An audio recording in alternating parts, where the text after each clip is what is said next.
Сәлеметсіңдер ме, балалар? Бүгін біз тіс перизаты туралы ертегіні тыңдайтын боламыз. Здравствуйте, дети! Сегодня мы будем слушать сказку про зубную фею. Баяғыда бір тіс перизаты болыпты. Давным-давно жила зубная фея. Оның есімі Айсұлу екен. Ее звали Айсұлу. Және ол барлығына көмек қолын созатын. И она всегда всем помогала. Бір күні Айсұлу әдеттегідей балаларды тексеріп жүргенде, ол бір жылап қалған қызды көреді. Однажды, когда Айсұлу, как обычно, проверяла детей, она заметила плачущую девочку.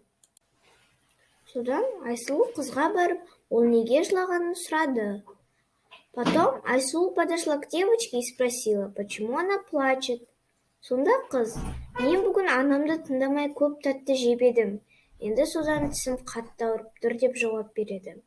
Тогда девочка ответила, я сегодня не слушала маму и съела слишком много конфет, и из-за этого у меня теперь болит зуб. Жарайды, сен жылама, мен сенің тісіңді қазір-ақ емдеп беремін. Келістік пе? Хорошо, я сейчас же его вылечу, но только ты не плачь, ладно?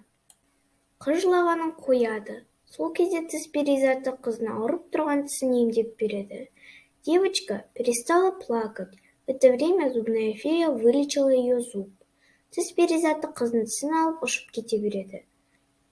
Зубная фея улетела, забрав зуб у девочки. Міне, осыдан кейін қыз күнде тісін тазалайтын болды. Ну вот, после этого девочка каждый день чистила зубы. Ал балалар, осы тіс перизаты туралы ертегінің соңы да келіп жетті. Ну что ж, дети, вот и конец сказки про зубную фею.